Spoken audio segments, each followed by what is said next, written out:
Última pars. Como ya les he dicho, reverendos escribanos, el nombre de nuestro mes 11 Oxpantzili quería decir el barrio de las calles. Ese año, el nombre tomó una importancia nueva y siniestra. Fue el final del mes. La temporada de lluvias estaba ya terminando cuando Cortés inició la marcha tierra adentro conforme los había amenazado.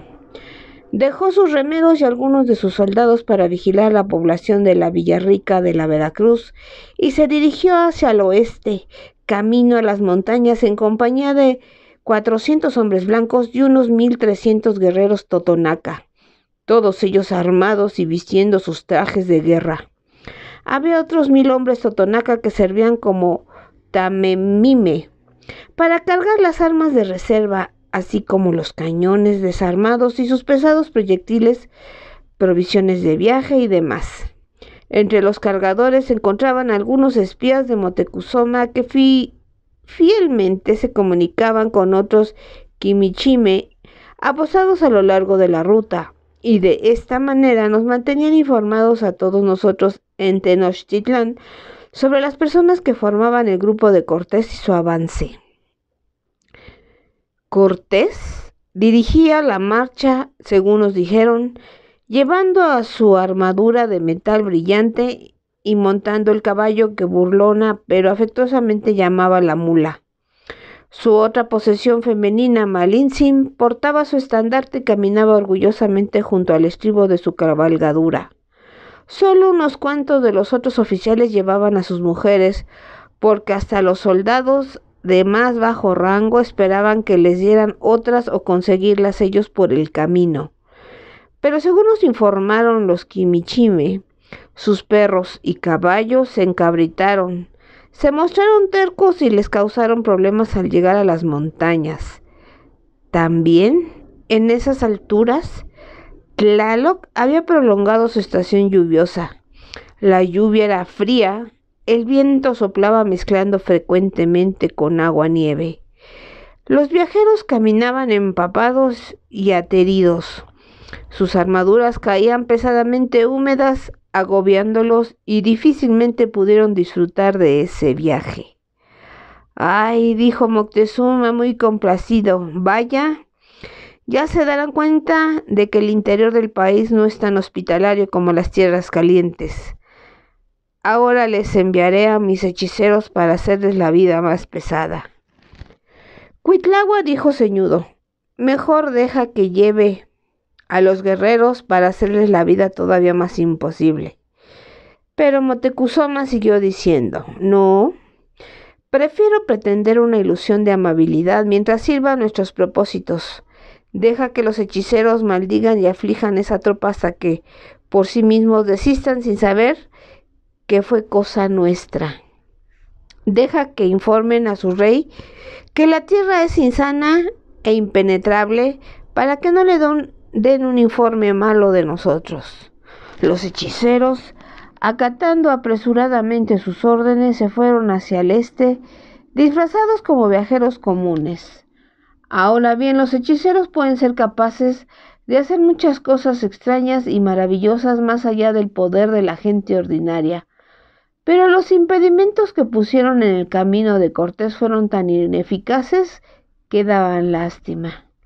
Primero, adelante del camino por el que iban a pasar, extendieron unos hilos delgados entre los árboles, de los cuales colgaron unos papeles azules con signos misteriosos. Aunque esas barreras se suponía que debían ser impenetrables para cualquiera excepto para los hechiceros, la mula que iba al frente de la caravana, sin ningún cuidado, las rompió y pasó entre ellas, y tal vez ni Cortés ni nadie se fijó en esas cosas. Los hechiceros le mandaron decir a Moctezuma que habían fallado, sino que los caballos poseían cierto hechizo que había vencido esa estrategia en particular. Lo que hicieron después de eso fue reunirse secretamente con los quimichime, quienes viajaban en la caravana sin levantar sospechas, y tomaron medidas para que los espías mezclaran savia de ceiba y frutos de tonaltiu en las raciones de los hombres blancos. Cuando alguien toma la savia del árbol de la ceiba, Llega a tener un hambre tal que come vorazmente de todo lo que tenga a su alcance, hasta que en unos cuantos días solamente engorda a tal punto que no puede moverse. Al menos eso nos dicen los hechiceros. Yo nunca he presenciado ese fenómeno. Pero ya se ha comprobado que el fruto del tonal sí hace daño, aunque de un modo menos espectacular. El tonal es lo que ustedes llaman la pera espumosa y es el fruto del nopali. Y los primeros españoles no sabían cómo pelarlo con cuidado antes de comérselo. Con eso los hechiceros esperaban que los hombres blancos se sintieran intolerablemente atormentados por tener esas espinas invisibles clavadas y muy difíciles de quitar en sus dedos, labios y lengua. El tonal también tiene otro efecto. La persona que come su pulpa roja, su orina se torna de color todavía más rojo, y aquel que no sepa eso pensará que está orinando sangre y se sentirá aterrorizado en la certeza de que está mortalmente enfermo. Si la savia de la ceiba engordó a los hombres blancos, ninguno de ellos llegó a estarlo tanto como para quedar inmóvil. Si los hombres blancos maldijeron las espinas del tonaltín o vieron con preocupación su orina roja, eso tampoco los detuvo. Tal vez sus barbas les daban cierta protección contra las espinas, y hasta que yo sepa, siempre orinaban de un color rojo.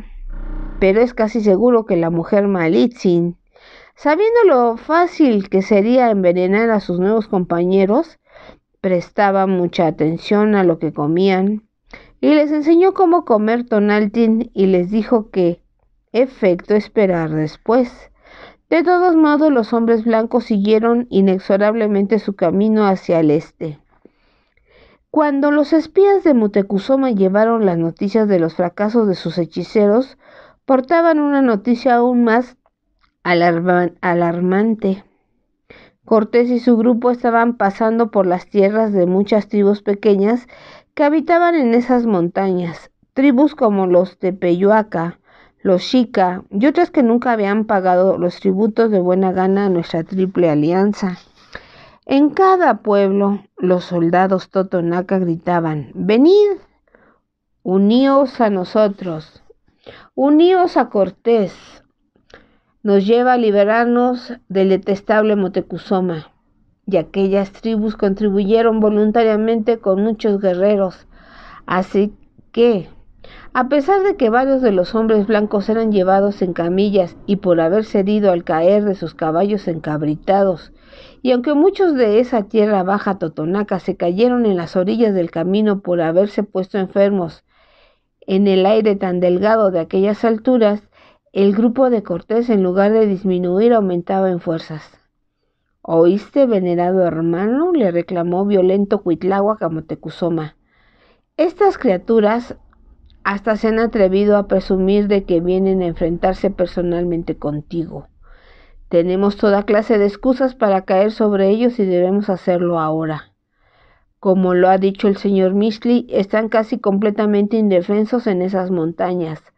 No tenemos por qué temerles a sus animales o a sus armas. Ya no puede seguir diciendo esperen». «Digo esperen», dijo Motecuzoma imperturbable, «y tengo buena razón para decirlo. El esperar salvará muchas vidas». Cuitláhuac literalmente aulló. «Entonces dime, ¿cuándo se ha visto en toda la historia que se pueda salvar una sola vida humana?». Motecuzoma, disgustado, contestó: «Está bien. Entonces hablo de no terminar innecesariamente con la vida de un guerrero mexicatl. Quiero que sepas esto, hermano. Esos extranjeros en estos momentos se acercan a la frontera oriental de Tlaxcala, la nación que durante tanto tiempo ha resistido los asaltos feroces aún de nosotros los mexica. Esa nación no estará dispuesta a recibir otro enemigo de diferente color que le llega de otra dirección. Deja que los tezcalteca peleen con los invasores y nosotros los mexica obtendremos ganancia por lo menos en dos aspectos. Los hombres blancos y sus totonacas seguramente serán vencidos, pero también espero que los tezcaltecas sufran bastantes pérdidas, lo suficientemente grandes como para que nosotros podamos atacarlos inmediatamente después y por fin vencerlos totalmente. Si durante esa batalla llegamos a encontrar algún hombre blanco todavía vivo, lo ayudaremos y le daremos albergue. Así aparecerá que hemos peleado con el fin de rescatarlo solamente y nos ganaremos su gratitud y la del rey Carlos. ¿Quién nos puede decir qué beneficios nos resultarán de eso en el futuro? Por lo tanto, seguiremos esperando. Si Moctezuma hubiera compartido con Xicotenca, el gobernante de Tlaxcala, lo que había sabido de las capacidades y limitaciones guerreras del hombre blanco, sabiamente los tlaxcaltecas hubieran atacado a los hombres blancos en algún lugar de aquellas montañas empinadas que tanto abundan en su nación.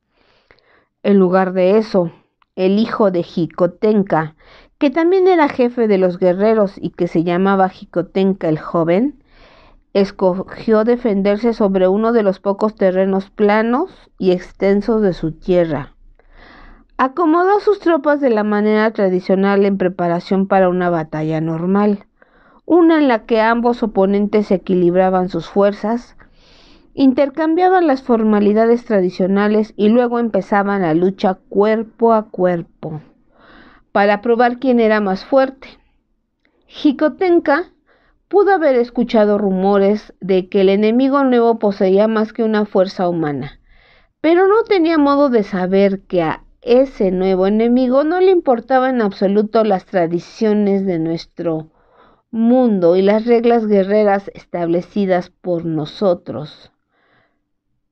Según lo supimos más tarde en Tenochtitlán, Cortés salió de un bosque a orillas de esa tierra plana al frente de sus 450 soldados blancos seguidos por cerca de 3,000 guerreros totonaca y demás tribus para encontrarse del otro lado con una pared sólida de tlaxcaltecas. Por lo menos 10,000.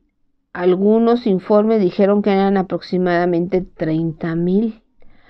Aún así Cortés se encontraba enfermo. Como se afirmaba, hubiera reconocido lo formidable de su adversario. Estos vestían su armadura cojinada, quilted, los colores amarillo y blanco. Portaban muchas banderas de pluma, trabajadas con el águila dorada de las alas extendidas de Tlaxcala y la garza blanca, símbolo de Xicotenca. Amenazantes tocaban sus tambores de guerra y las flautas guerreras de sonido silbante y agudo. Sus lanzas y maquiahuime lanzaban destellos brillantes en la obsidiana limpia y negra que estaba sedienta de sangre. En ese momento, Cortés seguramente deseó tener mejores aliados que los totonaca. Con sus armas rústicas hechas de pez, espada y huesos puntiagudos, y con sus pesados escudos que no eran más que conchas de tortuga. Pero si Cortés estaba preocupado, tuvo suficiente calma como para mantener su arma más extraña escondida. Los tlaxcaltecas solo lo vieron a él y a aquellas de sus tropas que iban a pie. Todos los caballos, incluyendo el suyo, aún estaban en el bosque y bajo órdenes suyas permanecieron allí, fuera de la vista y alcance de los defensores de Tlaxcala. Según lo demandaba la tradición, los señores tlaxcaltecas salieron al frente de sus filas y cruzando el terreno verde entre dos ejércitos presentaron las armas simbólicamente, los mantos y escudos de pluma para declarar la guerra. Cortés deliberadamente prolongó esa ceremonia preguntando el significado de ella. Debo decir que para entonces rara vez se utilizaba a Aguilar como intérprete. La mujer Malitzin había hecho un esfuerzo por aprender el español y había progresado rápidamente, porque después de todo, la cama es el mejor lugar para aprender cualquier idioma. Así que, después de reconocer la declaración tlaxcalteca, Cortés hizo la suya, devolviéndolo un pergamino y leyendo mientras Malitzin traducía a los señores que esperaban. Pudo repetirlo de memoria porque hacía la misma proclamación a la entrada de cada aldea, pueblo, ciudad y nación que se cerraba ante su llegada. Primero demandaba que se le dejara entrar sin resistencia y luego decía: pero si no obedecéis, entonces con la ayuda de Dios entraré a la fuerza. Haré la guerra contra vosotros con la mayor violencia, os ataré al yugo de la obediencia de nuestra Santa Iglesia y de nuestro Señor Don Carlos. También vuestras esposas e hijos, y los haré esclavos o los venderé según el gusto de su majestad. Me apoderaré de vuestras pertenencias y haré caer solo el peso de mi fuerza. Dados el tratamiento de súbditos rebeldes que se niegan maliciosamente a someterse a las leyes de sus soberanos. Por lo tanto, vosotros seréis los culpables de todo el derramamiento de sangre y calamidades que surjan a consecuencia de esto, y no culpa de su majestad, mía o de los caballeros que sirven bajo mi mando. Es de imaginarse que a los señores tezcaltecas no les gustó mucho oírse llamar súbditos de un extranjero, o que se les dijera que estaban desobedeciendo a alguien por defender su propia frontera. Lo único que esas palabras orgullosas lograron fue aumentar el deseo de los tezcaltecas de entrar en una sangrienta batalla, y contra más sangrienta mejor. Por lo tanto, no contestaron, sino que se dieron media vuelta y con paso largo atravesaron la gran distancia donde se encontraban sus guerreros, gritando más y más fuerte y tocando sus flautas con más agudeza y sus tambores con más fuerza. Ese intercambio de formalidades había dado a los hombres de Cortés bastante tiempo para armar y acomodar sus 10 cañones de gran boca y 4 más pequeños, y para cargarlos no con esas bolas con fuerza demoledora, sino con pedazos de metal cortado, vidrio roto, grava áspera y demás. Los arcabuces estaban sobre sus soportes listos para ser disparados, y las ballestas también estaban en posición. Cortés rápidamente dio órdenes y Malitzin se las repitió a los guerreros aliados, y después se apresuró a ponerse a salvo, retrocediendo por donde habían llegado. Cortés y sus hombres estaban parados o hincados, mientras que otros permanecieron en el bosque montados en sus caballos. Todos esperaron pacientemente mientras ese gran muro amarillo y blanco de pronto se lanzó hacia adelante, y una lluvia de flechas surgió de él y cruzó, y el muro se rompió convirtiéndose en miles de guerreros, pegando sus escudos, aullando como jaguares, gritando como águilas. Ni Cortés ni ninguno de sus hombres se movió para salir al encuentro como era tradicional hacerlo. Él solamente gritó: ¡por Santiago!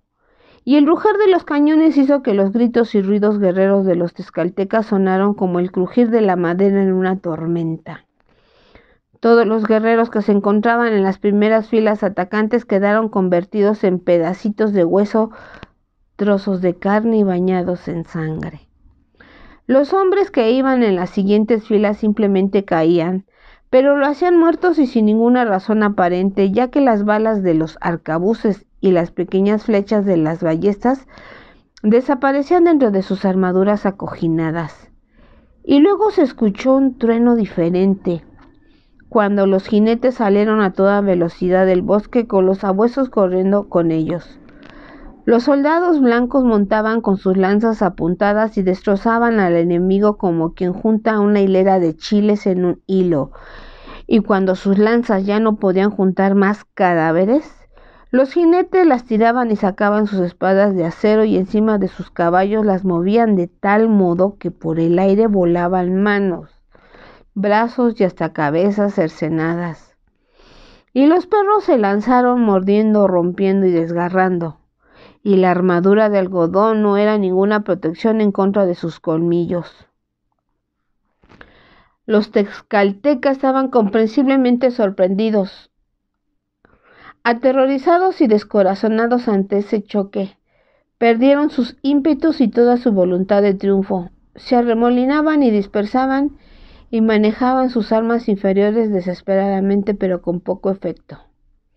Varias veces sus campeones y Coachictin los volvían a reunir y a animar para guiarlos en nuevos ataques, pero cada vez se hacían eso, los cañones, arcabuces y ballestas estaban listos y soltaban sus terribles proyectiles una y otra vez contra las filas de los tezcalteca, causando un daño incalculable. Bueno, no es necesario que relate cada detalle de esta batalla tan desigual. Lo que pasó ese día es bien conocido. De cualquier manera, solo puedo describir lo que más tarde dijeron los supervivientes de ese día, si bien más tarde yo mismo presencié matanzas similares.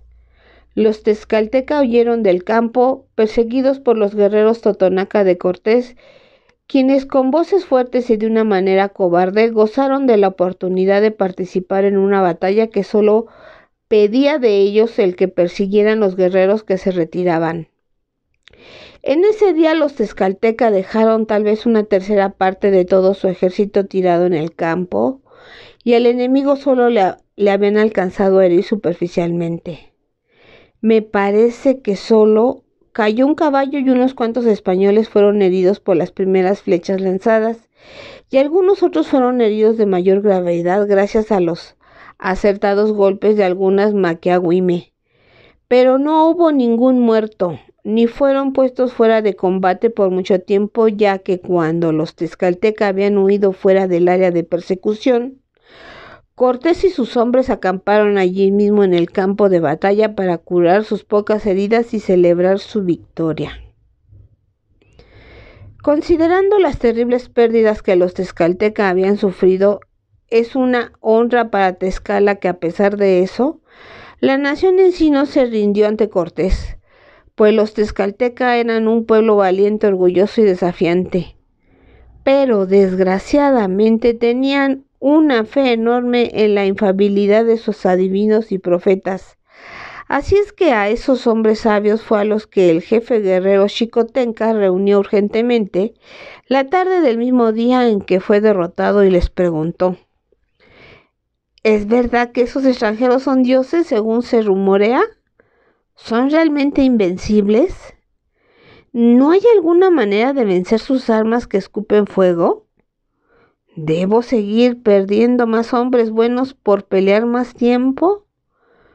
Después de deliberar por los medios mágicos que ellos utilizaran, los profetas dijeron esto: no son dioses, son hombres.